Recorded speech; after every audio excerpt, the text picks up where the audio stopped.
আমি একের সঙ্গে দুই ভাই চা খাইলাম, খাওয়ার পর 8টার সময় এরা ফোন দিল, আমার ভাই আমার ঘুরতে বাড়াই গেল, বাড়াই যাওয়ার পর আর ফিরল না।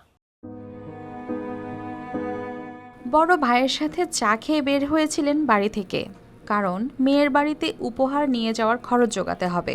কিন্তু পরদিন সামাজিক মাধ্যমে ছড়িয়ে পড়া একটি ছবি থেকে তার পরিবার জানতে পারে তিনি আর নেই।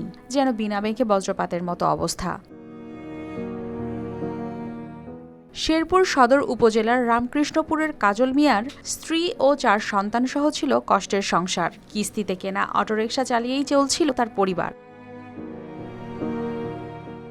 সম্প্রতি বিয়ে দেয়া তার বড় মেয়ের শ্বশুরবাড়িতে উপহার দিতে টাকা জোগাড়ের জন্য গেল 2 জুলাই সন্ধ্যায় অটোরিকশা নিয়ে বের হয়ে বাড়িতে ফেরেননি তিনি। পরদিন সাতমারির জোড়াপাম্প এলাকায় উদ্ধার হওয়া মরদেহের ছবি দেখে পরিবার নিশ্চিত হয় অটোরিকশা ছিনিয়ে নিয়ে দুর্বৃত্তরা তাকে হত্যা করেছে।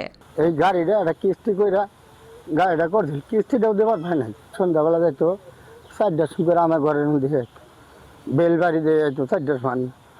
হঠাৎ করতাম একটা পরিবার কিভাবে সংসারটা চলবো, এটা সরকারের জন্য আমার আবেদন। স্বজন ও এলাকাবাসী হত্যাকারীদের দ্রুত গ্রেপ্তার ও দৃষ্টান্তমূলক শাস্তির পাশাপাশি পরিবারটির পাশে দাঁড়ানোর আহ্বান জানিয়েছেন।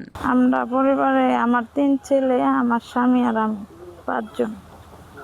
ওই একটা অটোরিক্সাই সম্বল। এখন কিভাবে চলবো, আল্লাহ যা করে মানুষের সহযোগিতায় চলা লাগবো আর কি। খুনির শাস্তি চাই। আমার স্বামীর মিলে এ ঘটনার সাথে জড়িতদের খুঁজে বের করে আইনের আওতায় আনার সব ধরনের চেষ্টা চালাচ্ছে আইন শৃঙ্খলা বাহিনী, জানান এই কর্মকর্তা।